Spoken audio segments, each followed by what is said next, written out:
Evening everyone, it's 5:30 p.m, so the declaration of opening of tonight's ordinary council meeting is made at 5:30. Thank you to Councillor Mencheli for running the forum last week. So that just runs into the forum as question and answer. Tonight is an ordinary council meeting where we make a decision on every item ahead of us. So we've had a chance to digest all the answers we've been given, a chance to ask more questions, and we'll be going through these in due course. Item number 2 is opening procedures. I'd like to invite Councillor Williams to present the acknowledgement of country.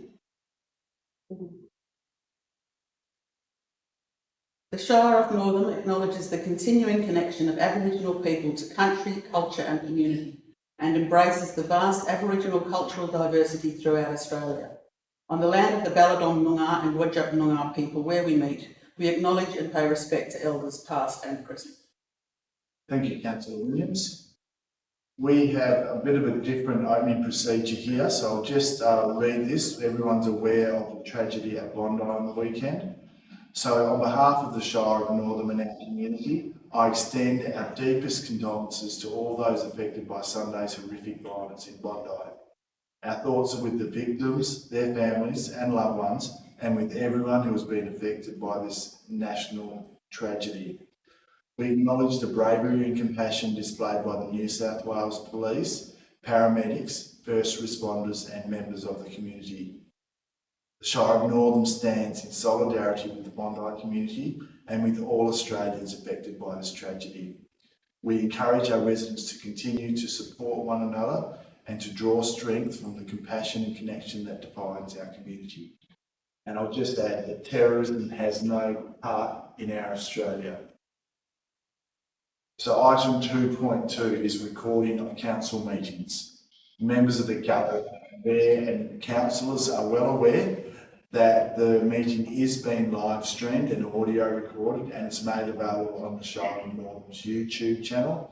If members of the public would like to have access to the recording of this meeting, they can do so via the Shire of Northam website or the Shire of Northam YouTube channel on that app.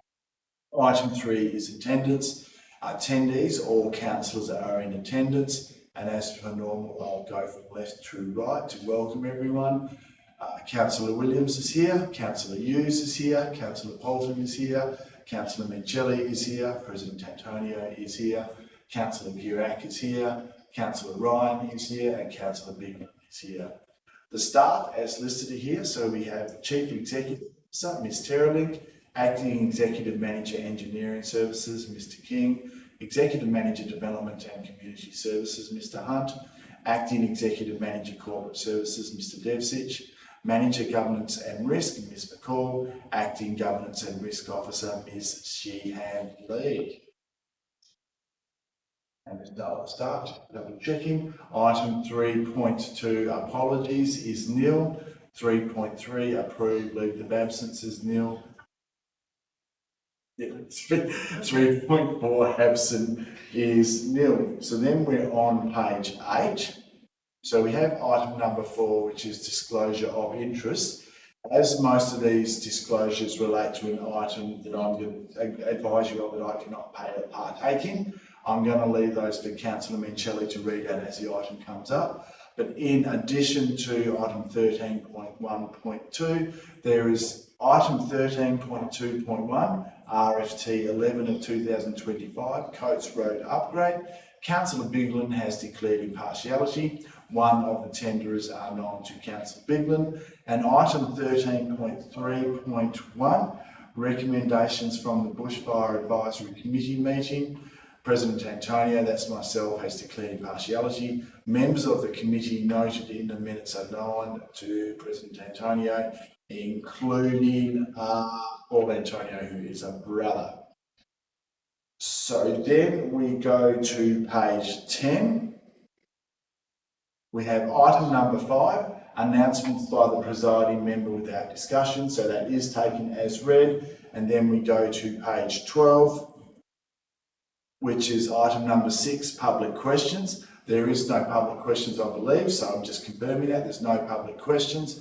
And then we have item number 7, which is response to previous public questions taken on notice. and that is as written. Then we go to page 14. So item number 8 is receiving of petitions, presentations and deputations. 8.1 petitions is nil.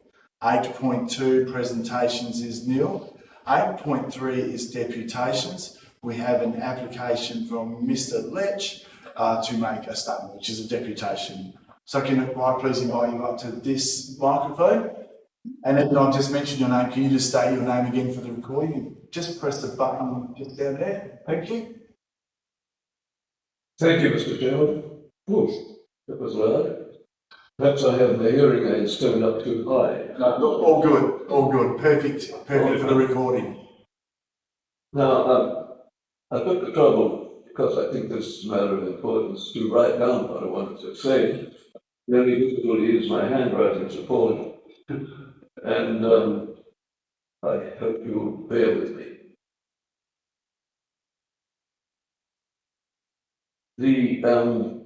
How do I start on the third page?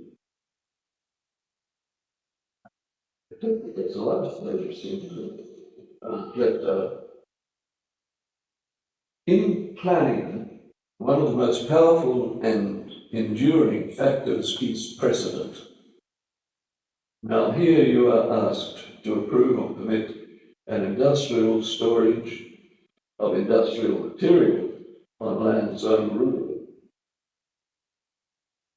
If you permit this, you will never be able to refuse an application for similar industrial storage on rural land anywhere. And if you try to refuse, well, it could end up in court, very expensive, and be overruled very likely. There are many examples of this, the most notorious in Western Australia being, of course, Observation City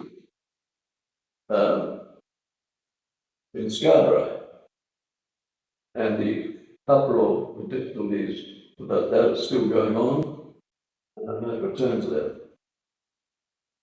We also have an example in Shire of Northern.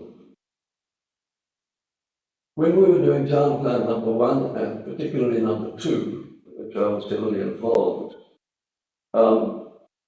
we decided that the vistas along the highway and around the existing towns and subdivisions should be preserved. And we devised the whole thing in that way. And this held for a good many years. There are either 3 or 4 subdivisions of that sort, chiefly out and around Bakers Hill, but elsewhere also, where this applied, and I believe was completely successful.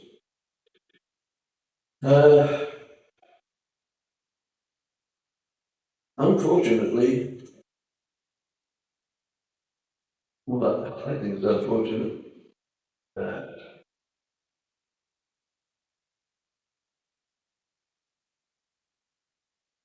the Shire of Northern, that is, I wasn't on Shire at this time, approved a subdivision smack bang alongside Great Eastern Highway at Hawke Avenue. Now, the result of this is most unfortunate. I knew what would happen, and it has begun to happen, and will go on doing so, I do believe. Now, a vista means, if you go to any encyclopedia, means an extended and unobstructed view over land or sea. Unfortunately, that no longer applies in the Shire of Northern. In the Shire of Northern, a vista can be a 20-metre strip of land, possibly with trees planted on it. Now, if the trees go up big and bushy, they would certainly destroy any distant vista, but it's to be hoped they will conceal people's backyards, old trucks, truck yards, etc., immediately behind them.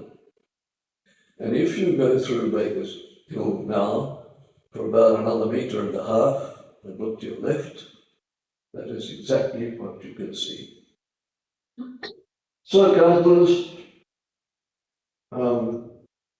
if you approve this, that is what could happen. And it could be much worse. I might say that in this particular case, there is a rise of land and trees growing on it, which rather obscure this particular shed and what happens there. It's the storage of industrial material. Now, consider what would happen if close to Northam here, and one of the nice things about Northam is you can look out from various parts of the town and see vacant rural land. If we had some wealthy and intent businessman who had some kind of business that involved the maintenance of large pieces of industrial stuff, and he needed somewhere to store it, not to operate on it, that's done elsewhere, but to store it either beforehand or after maintenance. Large objects, maybe as big as a sea container. And then it turned out that he wanted to put in 200 or 300 of these at a time. Council would obviously object. But on what basis? Because you would already have created a precedent which can be used and used in court. Thank you for listening, everybody. Thank you, Mr. Ledge. So we are still on page 15. So we have item number 9, applications for leave of absence, which will be up on the screen. We have an application here.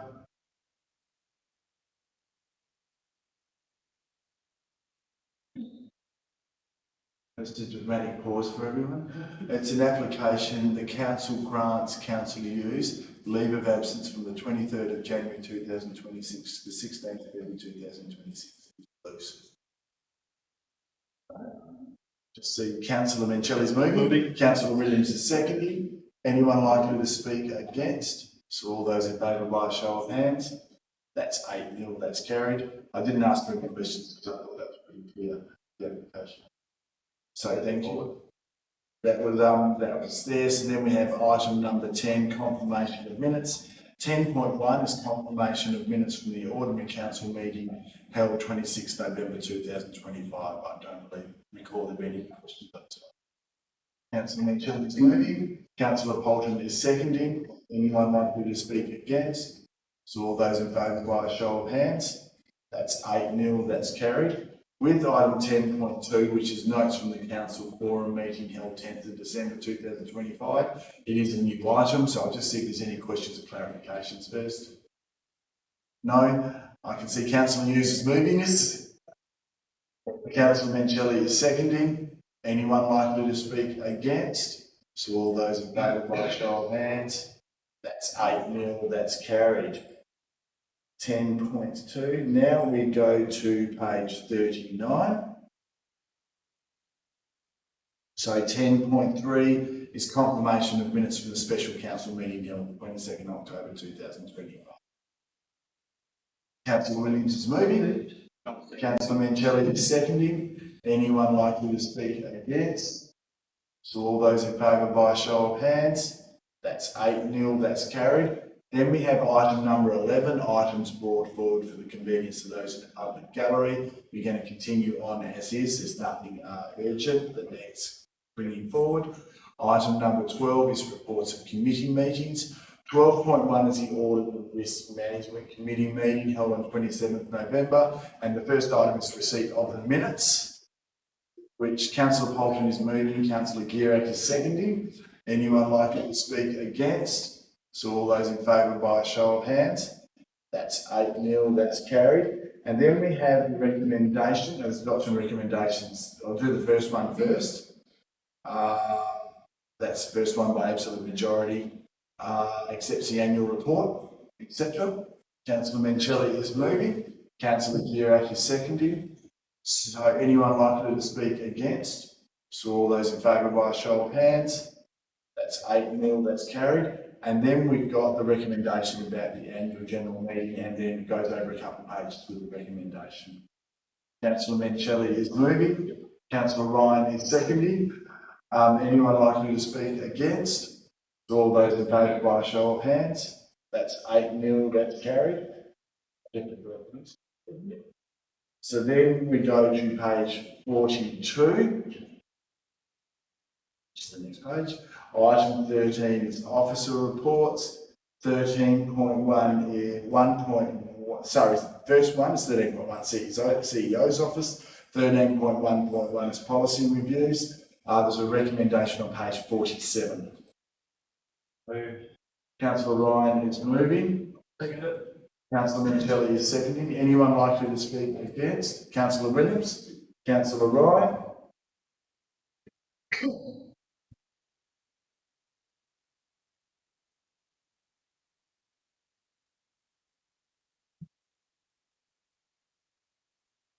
Mr. President.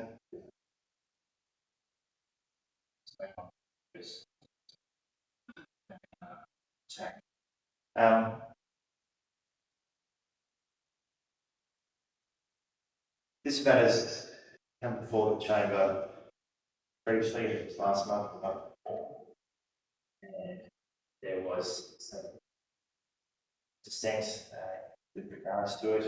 It was then agreed to then further workshop it. It was then workshop, and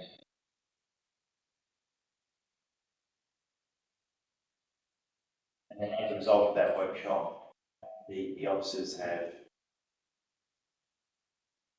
presented it to council.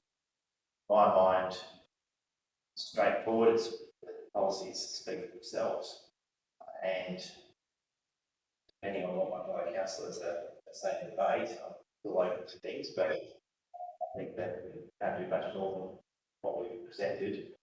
So I would encourage members to give it careful consideration and to support the officer's recommendation and approve the policies. Thank you, Councillor Ryan. Councillor Williams?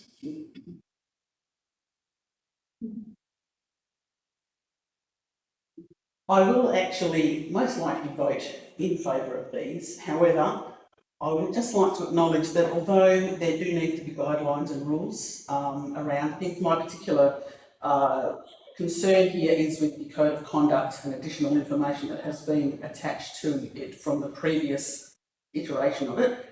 I just urge caution. When people try and suppress and curtail freedom of speech, it doesn't always end well. All that happens is, especially when things are open to interpretation, people can take offence at things that were never meant to be offensive. And what will happen if you are forbidden from speaking your mind is you will just find other ways of doing it, and whether that involves getting other people to speak their mind who aren't curtailed by in the same manner that councillors, committee members and candidates are. So I do understand that there do need to be guidelines. I do understand things are open to interpretation, but I really, really do urge caution. Freedom of speech is, obviously we don't want deliberate offence. We don't want racism, we don't want sexism, we don't want any of those things. Those are already covered by the Code of Conduct. I just don't like having my freedom of thought or speech curtailed or being told what I should or should not think and say. Thank you, Councillor Williams. Councillor Mencheli?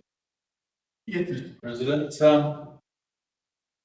I've thought fairly long and hard about this particular policy review.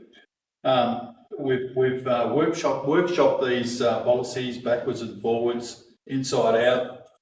I think we've come up with a fairly comprehensive suite of policies, if you like, and I don't think it impinges on anyone's freedom of speech or anything like that. As far as I'm concerned, there's been a lot of wordsmithing done, and I think the policies as presented have been very, very carefully and thoroughly considered, and I'd ask my fellow councillors to consider them. And I'm not nervous about my inability to speak about anything. If I want to say it, I'll say it, but within the policy guidelines. Thank you very much. Thank you, Councillor Shelley. Further speakers against? Further speakers for? Councillor Ryan, you have right of reply. Yep. Thank you. So with that, I'll put Councillor Ryan's motion. All those in favour by a show of hands? That's 8-0, that's carried. Thank you everyone for the debate. After item 13.1.2, I'm sorry, there's a recommendation so as to not see alcohol consumption to provide with questions.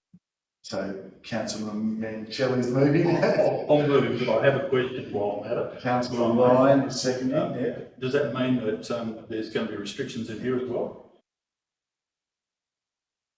The alcohol policy. No, as long as it's within reasonable limits, no. Thank you. So Councillor Mincelli has moved that. Councillor Ryan has seconded. Anyone likely to speak against? So all those in favour by show of hands? That's 8-0, that's carried. Item 13.1.2, I have declared a financial interest that I'll be leaving the room.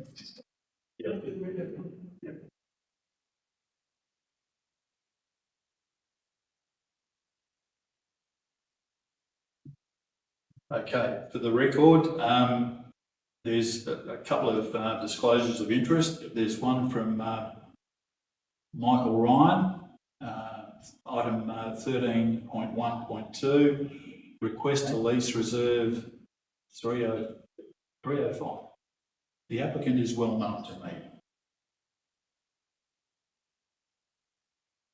The next one is from the Shire President, Chris Antonio, and he has declared an interest in item 13.1.2 for the request to lease reserve 6305. Sorry, oh, is it on there? No. Oh, sorry.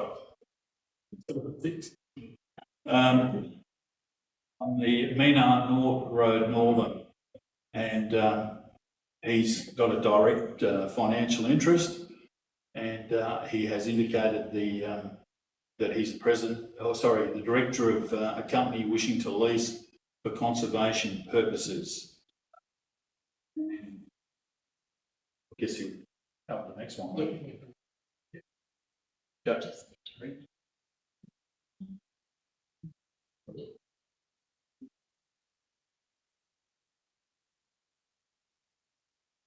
Right, Councillor Girac declared an interest in item 13.1.2, the request to lease the reserve 6305, Mina North Road, Northern, as the applicant and adjoining landowner Chris Antonio is known to Councillor Girac, Councillor Hughes has declared an impartiality interest in item 13.1.2, request to lease reserve 6305, Mina North Road, Northern, as the request has been made by the Shire President, who is known to Councillor Hughes.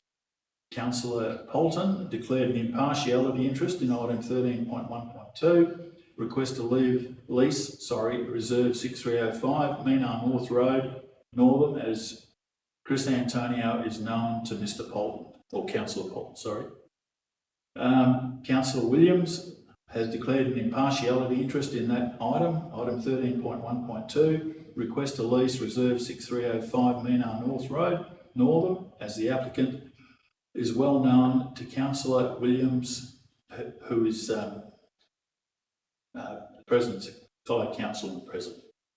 Councillor Bigland has declared an impartiality interest in item 13.1.2, request to lease reserve 6305 Mina North Road, Northern, as the Shire President is known to Councillor Bigland.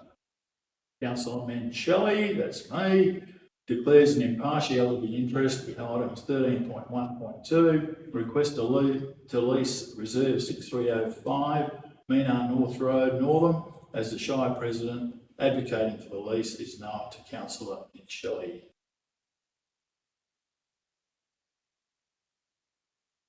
Okay, in relation to disclosures of interest, President Chairperson, read out the disclosures in the relevant section of the agenda. We'll move on to that particular item now, which is on where is it? Yeah. It's on page 98, I think, from memory. 104. Sorry? 104. Is it on 104? It went online, isn't it? Yeah. The recommendation.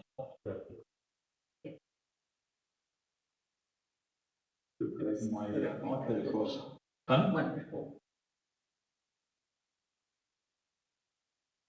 104, is it?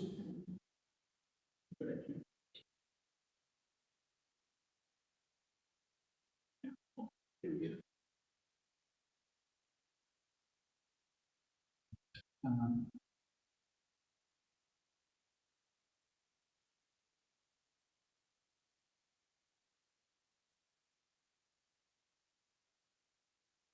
This isn't coming up.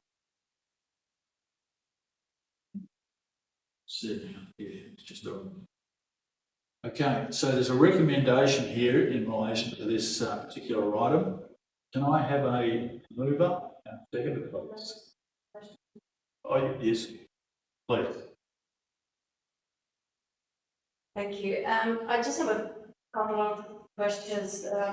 Thank you, first of all, to the officers for provide some response to my question on the forum regarding the other adjoining landowner. So I believe there is one.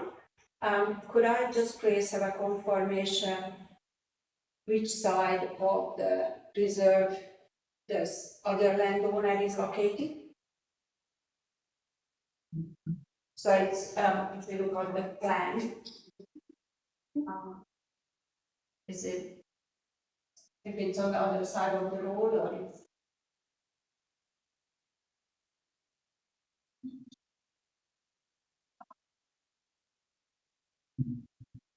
So it's to the east of the red marked area is where the other property is, whereas the proposed lessee is to the left of the property in the map.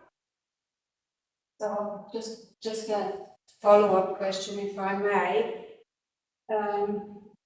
So is that on the left of the maps, which is the bushland area? Is that correct?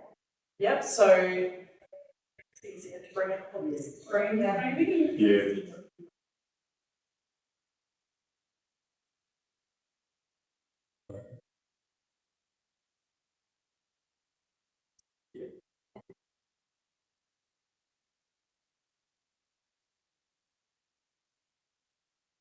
Yeah. So it's on page 105. Yeah, so in terms of, so the farmland in the diagram, that's the proposed lessee's property. Yes. And then this side of the property is another landholder. And what about the There's only the two, yeah, so this wraps around, so there's only the two adjoining property owners. So who is the, so the adjoining property owner just on the other This side side. of the road? Yes, And the proposed lessee is on this side, yeah. and also the bushland on the other side of the reserve? Yeah, wrapped around, so, Yes. so the reserve, this is the reserve here, the red marked area, that's the entire reserve. So this is the proposed lessee's property, which comes around here, and then there's another property which comes around over this side, which is a different lessee. So the intent would be, we haven't consulted with that property owner, however, we will need to, if the minister grants consent for the management order to have power of the lease and also the lease itself, then we'll undertake public consultation in relation to the lease where submissions will be invited. Thank you. Just more questions, my apologies that I asked them last time. Finally,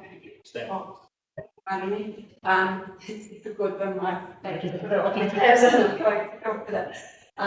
So on page 125, there is an area marked purple.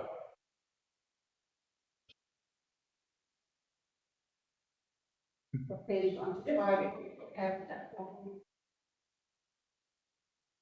And then there is also a reference on page 103 that the Shire's local biodiversity strategy identifies a reserve as part area 2 classified.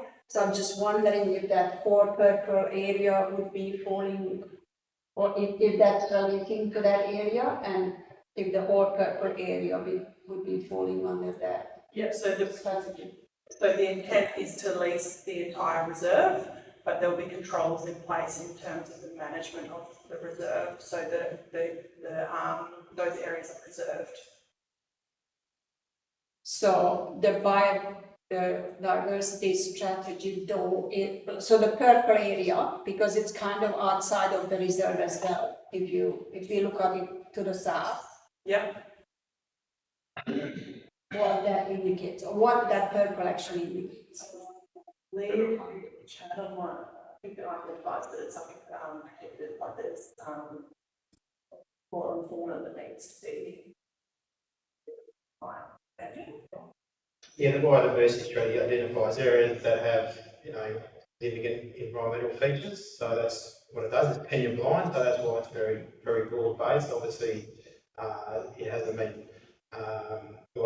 ground truth, so it's a very broad based approach. So yeah, that's of course then the intent is for those environmental areas to be protected as part of the conditions of the lease.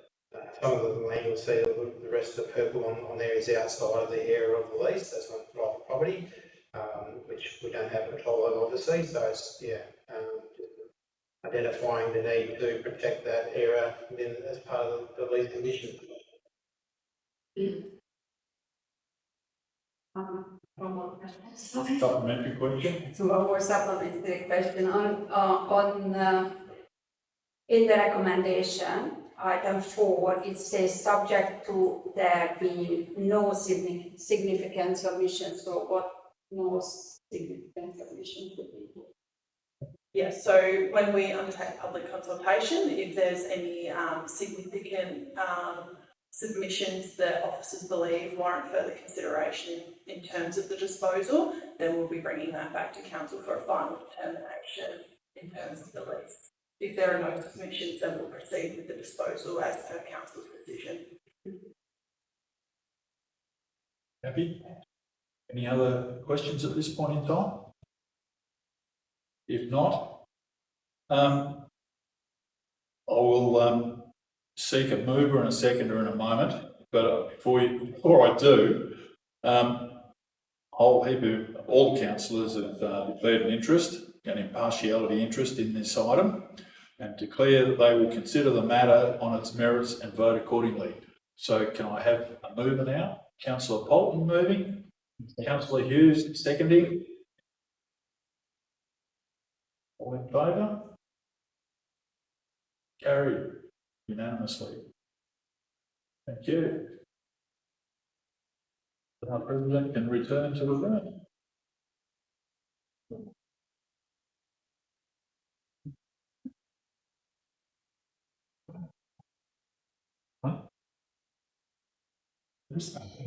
Yeah.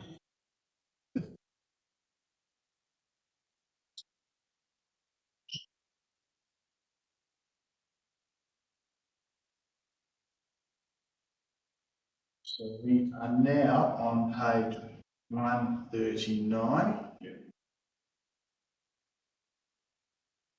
So 13.1.3, request for the boundary realignment, lot 10, 1541 Wellington Road, Calgary, 6302, and there's a recommendation on page 143.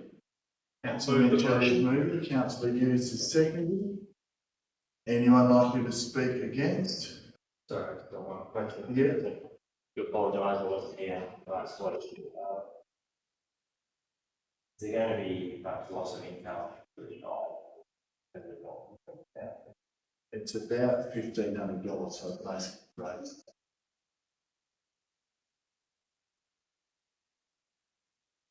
So Councillor Minto, anyone likely to speak against? So all those in favour by a show of hands? That's 8-0, that's carried. We now go to page 151. So 13.2 engineering services. 13.2.1 RFT 11 of 2025 Coates Road upgrade. Just a reminder that Councillor Bigley declared impartiality interest in this item as one of the tenders known to Councillor Bigland. As Councillor Bigland has declared impartiality interest in this item, also Councillor Bigland declares that all considerations on this matter will be dealt with and will be voted on its merit and voted accordingly. So that's there, and there's a recommendation on page 154.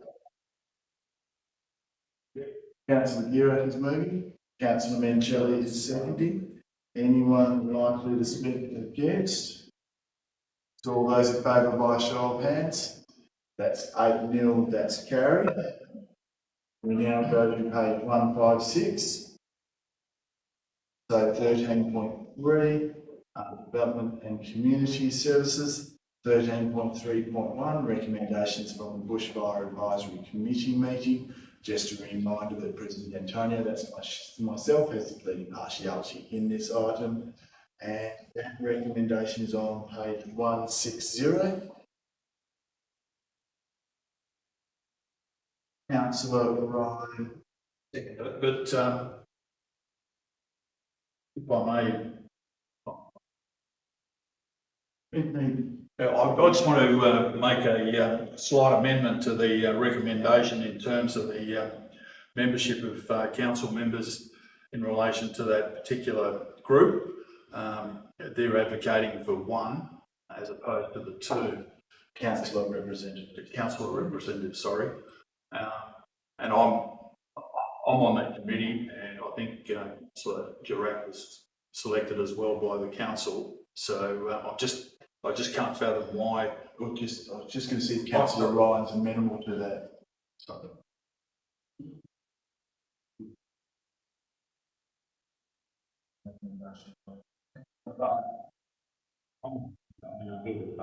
The committees indicating one, I'm not sure what the rationale was for that, so I'm happy to at least hear it out.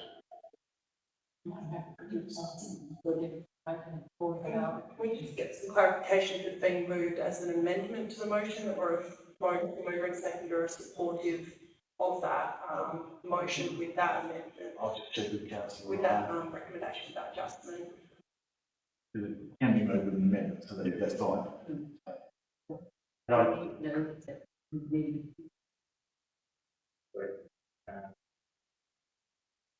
So the difference between having two ordinary members, I think, as opposed to having an ordinary member or is it like the proxy just going to be someone who's feel that role? The substantive is. At present, the committee has two council representatives and they're both voting members. I believe I'll just clarify that at the start. I understand that there's currently two voting delegates on the BFAC, and this proposed, if the recommendation was adopted as presented, it would result in the reduction to one voting council member, and the proxy would only attend the meetings if the nominated voting member was unavailable.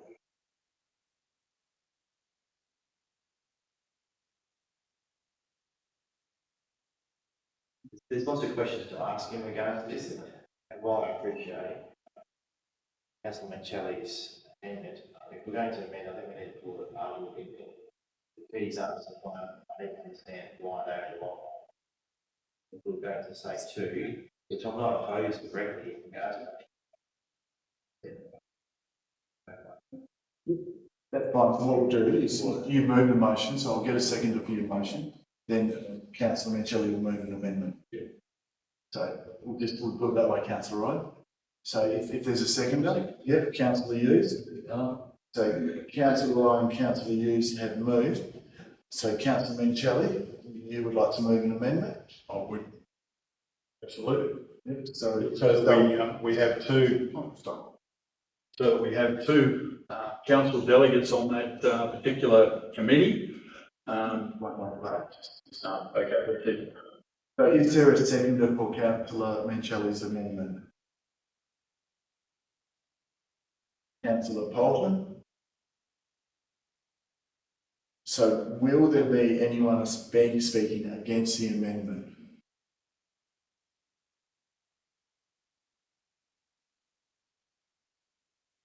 Well, I'll say yes, okay? Okay, so councillor Menchelli. Can we ask a question?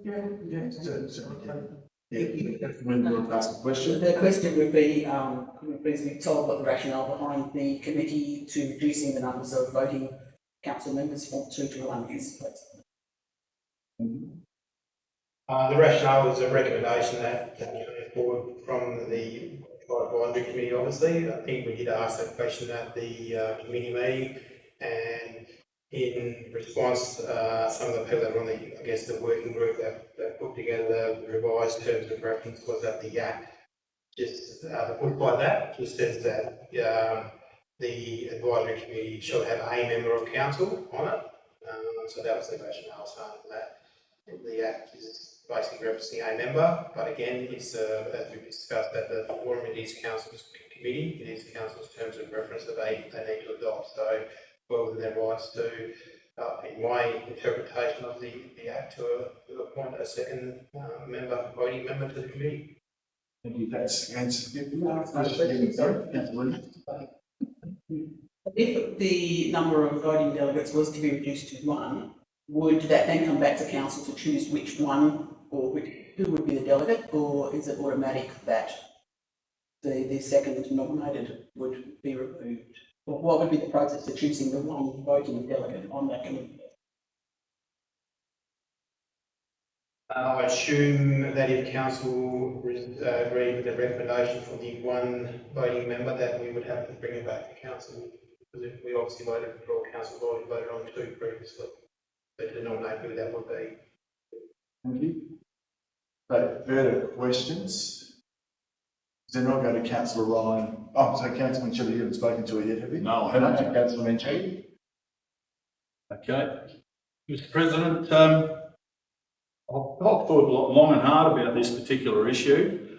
By dropping one council delegate off, it creates a bigger imbalance in the committee, and I would like to see the representation from council remain at 2, as it has been for the last 8 years that I've been on council. And I'll see it stay that way. I just can't understand what the motive was for that.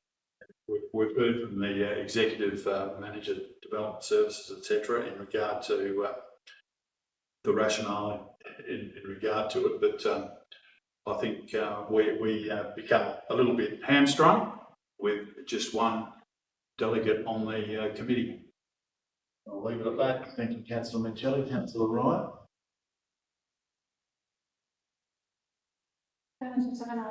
Question? Councillor Vera. Yeah, I'm the second delegate on the council. I'm just wondering if this decision was made due to the fact that the bushfire advisory committee is no longer a committee of the council.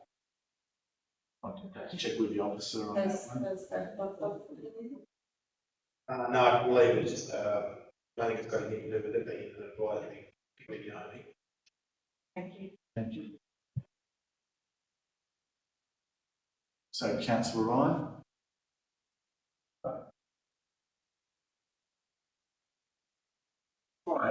Debating. How many people are on that committee? Quite a few. How many people? It is in there, it's just the officer.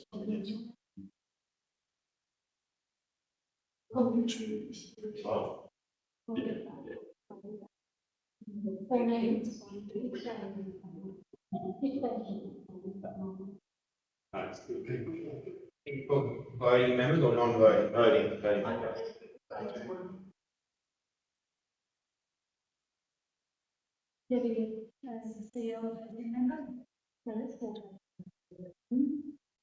There's 11 in the minutes, councillor Ryan, with the voting members. But You last minute, but I don't know if all the voting members. So there were voting. there was one, it was an apology, it looks like as well, so. And so it looks like there's at least 13 voting members on the committee.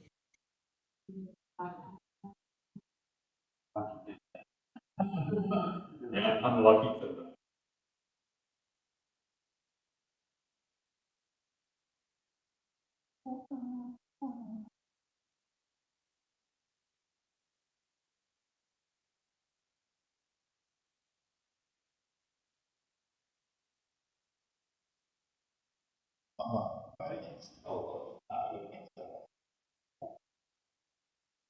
I guess the only thing that like I'll say is for us to turn our minds to before we actually commit to voting would be probably this, is that it would appear from the officer's comments this afternoon is that the committee has looked at the legislation. They've said, well, you only need one, so we only want one.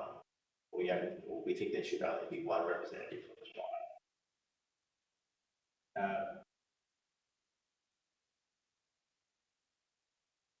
So that's their rationale. I suppose in terms of like coming to a decision tonight or this afternoon in regards to that, is that just having that one Shire representative enough? We don't have a proxy. Should it have been a case where we explore the idea of having one voting member and a proxy potentially? So there's always two Shire councillors that are invested in that particular business. I think that having two has historically enabled to at least make sure that the Shire has at least one councillor representing meetings. Sometimes there's two. I think it's for me to turn our minds to that going forward. I had talking on my feed, talking as I'm thinking, so I do apologise for that. I think that's just short notice. That's all I'll probably say is that we just need to turn our eyes to what the community is thinking. At the end of the day, it's their committee, but the only rationale is that it's because of the access, we only need one. I don't think we're limited to adhering to just what the Act says, just says at least one. Because we can all walk up there if we wanted people. Clearly they don't want us to, I think. Thanks, councillor Ryan. Councillor Holden. Well, so historically there's been two voting council representatives on the committee. It's a committee that we're all vested in. I don't see.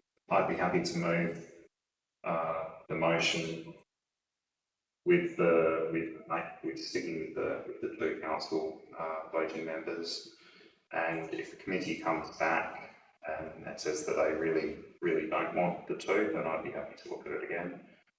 I feel as though they've taken the instruction from the state as literal, at least.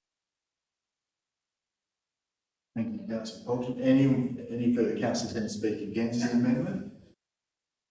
Speakers for the amendment? Councillor Manchelli, have right of reply. Yeah, I've heard from Councillor Bolton, and I do contend that we should have two delegates from council attending the BFAC meetings on a regular basis if we can. In the event that we move down to one, that one person doesn't rock up, then we've got no representation whatsoever. And I've picked up on Councillor Bolton's comment about the BFAC being opposed or vehemently opposed to two council representatives being on on BFAC, then yeah, if they can give us some good rationale, then maybe you come back to council and we can reconsider. But at this point in time, I'm strongly advocating for 2 council delegates on the BFAC. Thank you very much. And if you can vote in favour of that, I appreciate it. Thank you. So we'll put the amendment to the vote. So all those in favour of the amendment by a show of hands. That's 8-0. That becomes a substantive motion. The substantive motion was originally moved by Councillor Ryan, seconded by Councillor Hughes. Is anyone going to speak against the substantive motion? No, in that case, I'll put the substantive motion, which includes the amendment. All those in favour by a show of hands. That's 8-0, that's carried. The reason for the change, I would say it's as per the debate. If you can correct me if I'm wrong, Councillor Mincelli, I think it's as per the debate. Council believes that the continuation of 2 voting council members is appropriate. Is that good enough, Alicia? Yeah. Thank you. Provides redundancy in regards to representation. So we move to page 177. So 13.3.2, development application P25063, lot 15, Clackline 2J Road, Clackline, storage building for industrial hoses. We did have question and answers on these, and we have a deputation from Mr. Lech. There is a recommendation on page 180. You have a question, Councillor Gurek?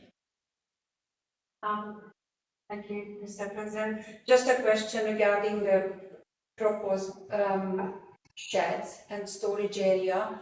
I'm just wondering if this is any different to any kind of sheds or storage areas allowed to be built on rural properties. I would refer that to Mr. Hunt. So is it the same? I guess have we had other applications similar on rural properties? Probably the way I sum that up. Well, not necessarily what it will be stored. I'm more concerned about the size and the look. So have we had other similar looking and storage facilities Yes. on rural land? Yes, so which would impact the rural landscape or the view of the landscape. Yes, we've had other applications obviously on rural land. I'm not sure there's been one exactly the same as this particular application. It is a little different, and obviously it involves the dome type shelter, which we have approved in other locations, not necessarily on the rural zone land though. So I'm not sure that's answered the question. Because yeah, it's obviously each individual application is different and taken on individual merit. Councillor Bigland has a follow-up question. Thank you, Mr. President. Just confirming that these are 2 sea containers with a dome shelter across the top of it. 3 sea containers? No more than 20 feet sea containers? 240s. 240s? That's correct. Sea containers? As per the plans on page 182, that is what is proposed. Yeah. So 2 sea containers with dome across them, and then another sea container for storage as well. So 3 in total, correct. So, supplementary question is, it is not a shed. We're not talking about a normal shed from a shed company. We are talking purely about sea containers and a dome shelter. Correct. Thank you. So we've had a couple of questions and clarifications. Councillor Ryan has a question. Just on that, not the environment. Statement or deputation this afternoon, where in proximity to the Great Eastern Highway, can this property be seen at the Eastern Highway? It's on Clackline 2J Road. Yeah. If it can be seen from Great Eastern. Yeah. like this. So on Clacon 2J Road, I'm not sure it can be seen whether it's not. I don't believe it can, but I'd have to confirm that. It's certainly with the location, parts of the property maybe, but where the proposed facility for storage component of it, I don't believe it will be visible from Great Eastern Highway. But it can be seen from Uline Road. So, question, councillor Guerra? Yeah, so if you just, can we just please have a look at the plan on page 181, I believe. So it shows the proposed location, and it seems to be that would be shared from some tree line, the view from the road. Is that correct? Yeah. Sorry, the question was? So if on the plan, Yeah. if we bring up the plan on page 1, so is that the proposed location on the top? Yeah. Yeah, that's correct. Where the shed would be located, and it seems like there is a tree line. Properly. Yeah, there's vegetation on the lot, but also in the road reserves adjacent, correct? To your question, councillor Guerra? Yes, thank you. So we've got a motion, let's have a quick few questions. Councillor Mancelli. I'll move the motion, Yeah. and I will speak to it as well. We need a seconder to proceed. Oh, Councillor Hughes. Is there any speakers against the motion? Councillor Bolton. So, Councillor Mancelli. Mr. President, I took the liberty of ringing the proposed or the developer of this proposal this afternoon just to find out a little bit of background. And he indicated to me that he purchased the rural property with a view to doing this sort of thing, and came to the planning department and sought some advice, and based on the advice that was given, decided to proceed with the purchase of the property. And we've got to bear in mind that it is a dome shelter straddling two 40-foot containers and a 20-foot container at the rear of the dome structure. And the guy indicated to me, or the developer indicated to me, that he was proposing to build a very substantial shed, 500 square metres with a concrete floor, steel shed, steel framed, clad in Colorbond. But the cost of that was very prohibitive, so he's opted for this option. And he indicated to me that he would be storing the hoses inside the shipping containers and only accessing the site periodically in a ute to remove the hoses.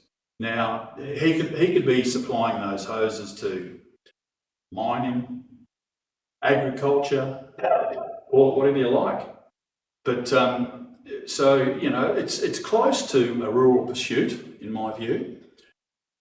Farmers are permitted to put up sheds on their property and store all sorts of machinery and loaders and God knows what else in there, road trains, etc. And the other issue is we talk about vistas. Well, there is no obstruction, or there is an obstruction to this particular development because there's, as you can see, trees all the way along the edge of the road, on the verge. And the developer has indicated that he proposes to plant a lot more trees on the property. So I think, you know, we should look seriously at approving this. I think it's well and truly out of view or vista and it should be permitted to proceed. And he also indicated to me that the reason he's doing a dome shelter is so that he can also capture the water off the roof and store it in a 10,000 litre tank on site for firefighting purposes. So, you know, you don't call that an agricultural pursuit, apart from the fact that he's mentioned industrial hoses. Anyway, I think council can keep an eye on what goes in and out of there anyway. So I seek councillors' support on this particular recommendation. Thank you, Councillor Mincheli. Councillor Baldwin. I think that people should be allowed to do whatever they want on their own land. I don't think the council or state government really has to tell and dictate what they can and can't do. Unfortunately, we live in a community. Missions impact others. We've spoken about the use of setting up industrial businesses in rural areas and the fact that we've got particular zoning for those. This isn't a permanent structure. This is a temporary shelter that can be erected, dismantled, moved somewhere else. So I don't think that there is any issues with providing approval to the building.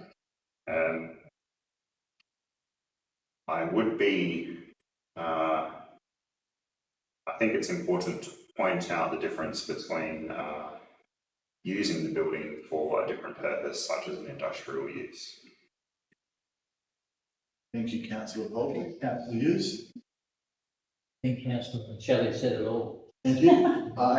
Any further speakers against the motion? Councillor Williams. Thank you. I've actually been swayed by Councillor Mincheli's speak to not want to approve this now. I had actually been prepared to accept it. Rural properties are allowed to have sea containers on. I was actually one of the people that pushed for rural properties to be able to have sea containers. I think location, obviously there's been 3 objections from neighbours. It is very close to a very close, sorry, to the boundary of one of the properties. This is another thing. I think this is very important. I don't think people should be able to really dictate the vista beyond their own property though, because everyone is entitled to own their own space and that's it. I do believe that's usual, should be guidelines and things, and people cannot do whatever they like because sometimes what they like is a very bad thing or will impute badly on their neighbours. However, the fact that Councillor Mincheli has spoken to the developer, which I have concerns about, but yeah, sorry, I'll disregard that. The fact that this person has actually purchased this property with this intention, I'm not happy about. People shouldn't be buying rural properties to put industrial uses on those rural properties. I have fought against industrial uses on rural properties before and will continue to do so. Had it been somebody who bought a property, isn't living on it at the moment, thought, oh, you know what, I really need somewhere to store this stuff, I'll store it here. But the fact that he bought this property solely for the purpose of putting, as Councillor Mincheli has said, a huge shed for industrial purposes on it and only didn't apply for that because of the exorbitant cost and is now taking this option to put an industrial use on rural property, I will therefore vote against it. Councillor Williams. Further speakers for? Question, Councillor Ryan. Just looking at the old Google Maps, just in terms of the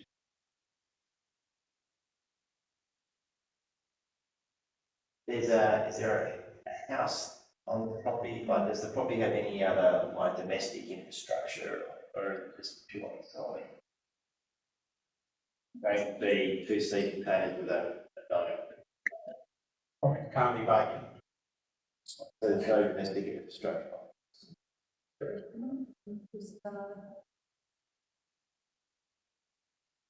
Further speakers for? Further speakers against? So with that, I'll put Councillor Mincheli's motion. So all those in favour by a show of hands? 1, 2, 3, 4, 5. All those against? 3, that's carried 5. Mr President, you've got to give Councillor Shelley a right. Oh, sorry, I reply. Sorry, thank you, Councillor Williams. Thank you, councillors, for giving me the right of reply. I just wanted to find out a little bit from the developer in regard to this. So, rang him, had a chat to him, got the pertinent information, and I asked him if he was coming along to the meeting tonight. He certainly hasn't had the opportunity to present his side of the argument here in this particular chamber. But, you know, he's got good intentions. He wants to do the right thing. For God's sake, it's a dome shelter straddling 3 containers, 2 40-foot containers and a 20-foot container at the back. And he indicated to me that the hoses would be going inside the containers. So I'd ask you to support the motion as presented. Because of that, I need to do a revote. Yep. So all those in favour by show of hands. That's 1, 2, 3, 4, 5, 6. All those against. 2. That's carried.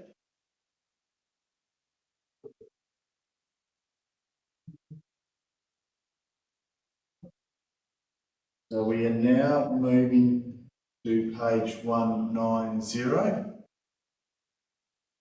Just wanted to confirm that 13.3.3 proposed scheme amendment number 2251 Jacozo Rise 1 Dowie has been withdrawn, possibly being represented in the January council meeting. So we go to page 191. 13.4 corporate services. 13.4.1 accounts and statements of accounts. November 2025. Recommendation on page 193. Councillor Mancelli is moving.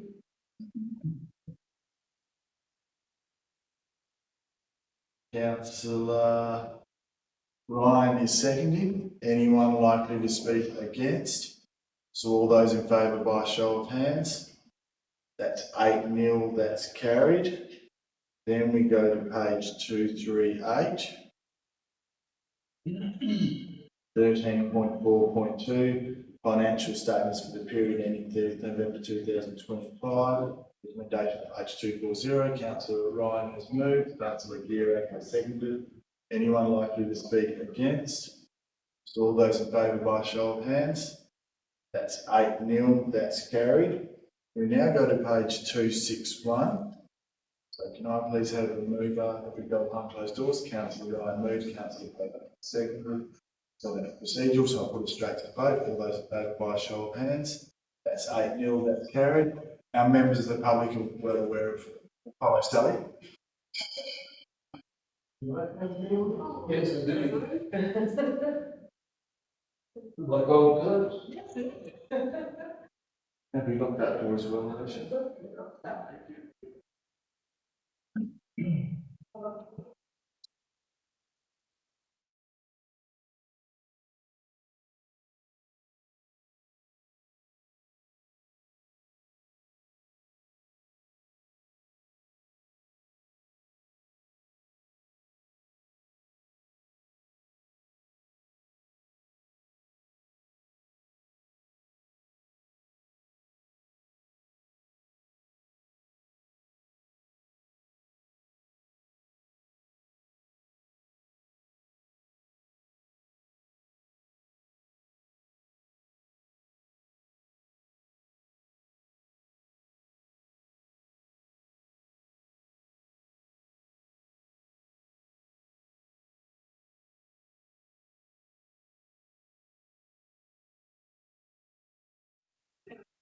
Now go to page 262. So we have item 15, motions. Yes.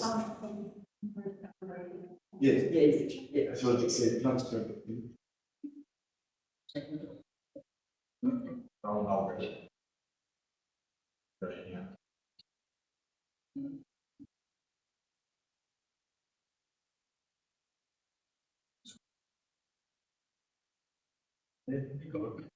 Thank you. Just got to read this out. The council approves the payment arrangement of $50 per month for the current owner of A16227 until 30 June 2026.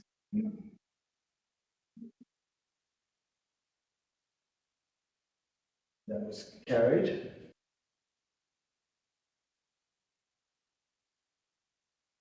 And that was item number 14.1, application under CP.29 rates hardship. And that was carried 8-0. And then so we are on page 262. So item 15 of motions of which previous notice has been given. We have item 15.1, advocacy for Great Eastern Highway upgrades. There's a recommendation moved by Councillor Polton on page 264. We won't go anywhere, or we can't go anywhere until someone seconds it. Councillor Hughes is going to second.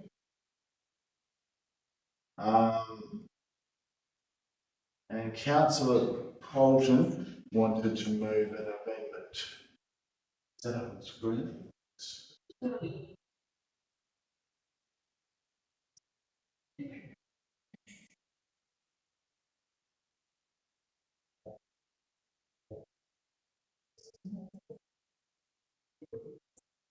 Yeah, so we've got Councillor Polton originally moved 1, 2 and 3, and the amendment is including points 4 and 5. So point 4 is request Main Roads WA and the state government to make a financial commitment to upgrading Great Eastern Highway between the lakes and Northern to 2 lanes with a plan in each direction within the next 6 months. 5, advises the state government that if the said financial commitment and proposed plan are not received, then the Shire of Northern will implement safety restrictions along Great Eastern Highway within the Shire in order to protect our community from harm and prevent death. So that was the amendment. So Councillor Polton had moved the amendment. Is there a seconder for the amendment? Question. Has the Shire got the authority to do that? I don't think so. No, in relation to recommendation 5, it's a requirement under the Act that I implement council decisions. However, I think this would actually be ultra vires because I would be acting or doing something beyond one's legal power or authority. The Shire has no jurisdiction over Great Eastern Highway or heavy vehicle movements. That's all governed by Main Roads. So for the amendment to proceed with that, we need a seconder for the amendment. If there is no seconder, then that will lapse and we go back to the substantive motion. So there's no, just double check, there's no seconder for the amendment. So we go back to the substantive motion, which was moved by Councillor Polton, seconded by Councillor Hughes, and that is for points 1, 2 and 3. Is there is there likely to be a speaker against that? Points 1, 2 and 3.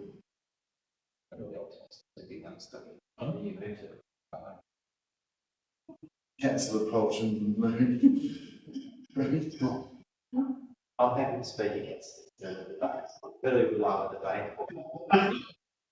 Councillor Polton. So on my drive into Northern, remind by an old saying, evil prevails when good people do nothing. Now, I didn't drive along Great Eastern Highway because it's a dangerous death trap, and over the past 30 years it's been allowed to turn into a goat track. Now, 30 years ago, Main Roads and our state government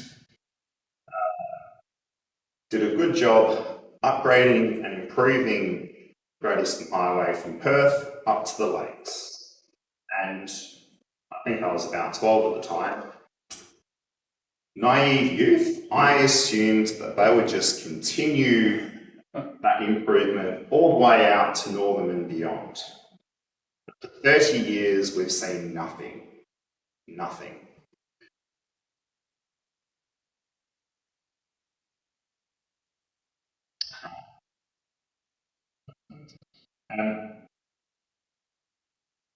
So more recently, they've provided some token upgrades, and they've spent time and money realigning a section of road outside of the Northern Shire, but between the two prisons. And over 5 years, we've had 4 deaths on that section. I think that shows that Main Roads is no longer capable of building safer roads. Now, along with that section, at the same time, they also upgraded a strip of main road of Great Eastern Highway between the lakes and the turn-off to Undowie. And again, with that one, within 12 months, it needed significant resurfacing, maintenance and repair. And I think that shows that Main Roads isn't interested in building long-lasting, solid, effective, durable roads to cope with the traffic that they're allowing on it.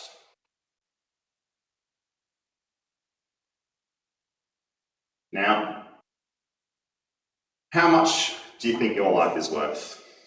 How much do you think the life of your children are worth? $20,000, $500,000, $1 million? Well, most of Main Roads, most of Great Eastern Highway between the lakes and Northern is already about 3 lanes wide.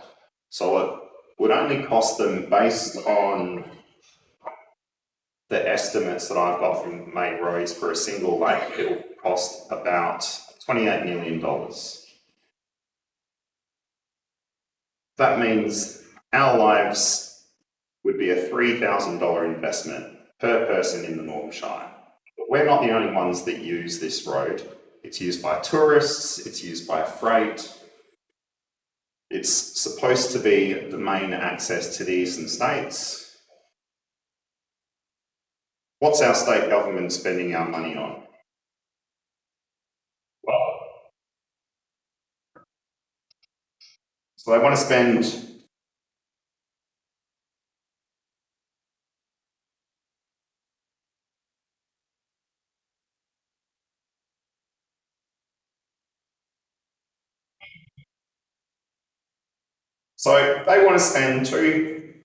$217 million building a sports complex and entertainment centre down in Burswood to placate their voting masses down in Perth.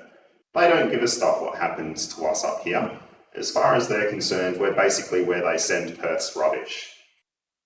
They're also saying they're going to spend $60 million so that Perth can have an NRL team to once again entertain the masses, while we sit out here dying by the roadside, being neglected and not being provided with basic services.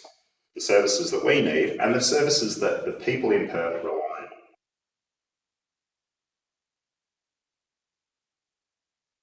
I think that we need action. Now, the Northern Shire has already said that they've tried advocating for improvements and upgrades along Great Eastern Highway, and over the past 30 years, between Northern and the lakes, I've seen bugger all. I've seen less than bugger all. I've seen a token gesture. And I think it's about time that the Northern Shire puts the lives of the community that they're supposed to be serving first, and push back against our state government and the Department of Main Roads, who seem to have all authority over every sector of government, and make things slightly inconvenient for them. Thank you. Thank you, Councillor Bolton. Councillor Ryan? Suppose one of the difficulties that we have with motions such as this is that we know that, that the state government has, along with federal government money, invested $10 million in terms of the research and business case, getting all the easements and all those sorts of land acquirements done for the Orange Route. And look, I agree with Councillor Bolton's view and assessment of Great Eastern Highway that Main Roads, the building roads is somewhat lacking, and I don't necessarily think engineers are, can we outsource too much. back in old times when we used to be able to build roads, roads were built by main roads, and they seem to last a hell of a lot longer than they do nowadays. Be that what it may, it's still a state government issue, and in my mind, we're going to be lobbying the way this motion reads, for the state government to invest $8 million on a road that the state government has indicated that they're going to be building an orange route, which is going to be a brand new silly dual carriageway all the way through. I don't know if it's going to have any legs if the motion's carried. There'll be more work than the staff and the president going to do in terms of advocacy, which has a lot of merit in itself, don't get me wrong, but I don't think that they're going to get much traction when the orange route is planned. The orange route's likely to be going ahead. The state government's probably going to be spending $28 million on contributing to the orange route rather than upgrading Grayson Highway. And don't get me wrong, Grayson Highway is absolutely atrocious, even though I use that for my food. At least one of those. But I just can't see how, by upgrading the Grayson Highway to dual lane north, it's obviously it's going to take away from the project of the orange route. I don't see how the government's going to even agree to that. You never know, you could get surprised. My thoughts on against the motion. If I had to. Councillor Hughes. I think the Shire should put as much pressure as they can, within reason, without costing obviously heaps of money. I disagree with a few of your points, hopefully. But I think a lot of the problems with the Great Eastern Highway is not actually the highway, it's the people that are driving them, that drive like idiots. So, but a few points might need fixing up, but the rest should be completed by policemen in their motor cars, and continuously, every day there should be someone on that road. And that'll stop more deaths than fixing the road up, I think. Thank you, Councillor Hughes. Further speakers against the motion? Further speakers for? Councillor Williams. I will support the motion. I don't actually think it's anything new though. I think that the Shire has actually always advocated. I know that the Shire gets together with Main Roads. I know there's committees that Main Roads and the Shire are on. I know that Shire staff, I know that the President, I know that the CEO always constantly advocating for improvements to all the roads that Main Roads are responsible for within our Shire and other Shires. I know that the council has a position for the East West Highway or Orange Route or whatever it's called. But I absolutely agree that yes, we absolutely should be supporting advocacy and advocating as much as we possibly can, but I just would like it mentioned that this is not new and the Shire of Northam has been doing this, and I think all of us sitting around the table have always taken the safety and welfare of our community as our top priority, otherwise we wouldn't be here every month. Thank you, Councillor Williams. Further speakers against the motion? Further speakers for? Councillor Poulton, you have right of reply.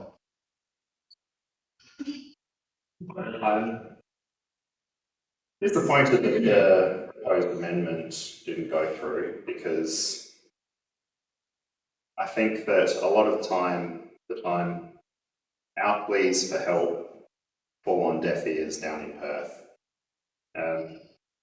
As my fellow councilmen and women pointed out, there is an issue with people using Great Eastern Highway, and I think the recent speed limit reductions down Greenmount and this side of the lakes highlight that the road hasn't changed, but it seems to be more dangerous.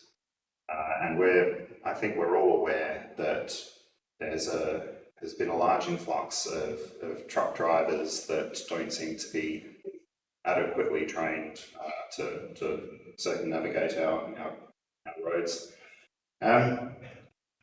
I don't see why main roads shouldn't be upgrading Great Eastern Highway regardless of any other projects that they propose. If they are planning for the future, like they said they were a few weeks ago during their most recent visit, then it seems like a very sensible and logical and a very good investment to upgrade Great Eastern Highway, not only for the future, but for the present. The Eastlink, which I'll try not to touch on too much, but is a 40-year-old proposal. Last time I heard was going to cost about $8 billion. They don't own all the land for it. They still need to forcibly acquire steel land from 121 landholders, a lot of which are in the Northern Shire. And it's been pushed for motives and reasons other than building the best possible, having the best possible outcome for our road, transport and freight networks. According to Darren West, it was pushed during COVID as a stimulus project. So thank you for supporting this proposal. I hope everyone votes for it, and I hope that everyone down in Perth listens. Thank you very much, Councillor Paulson. So with that, I'll put Councillor Paulson's motion. All those in favour by show of hands? All those against? That's carried 6-2. So we now move to page 283.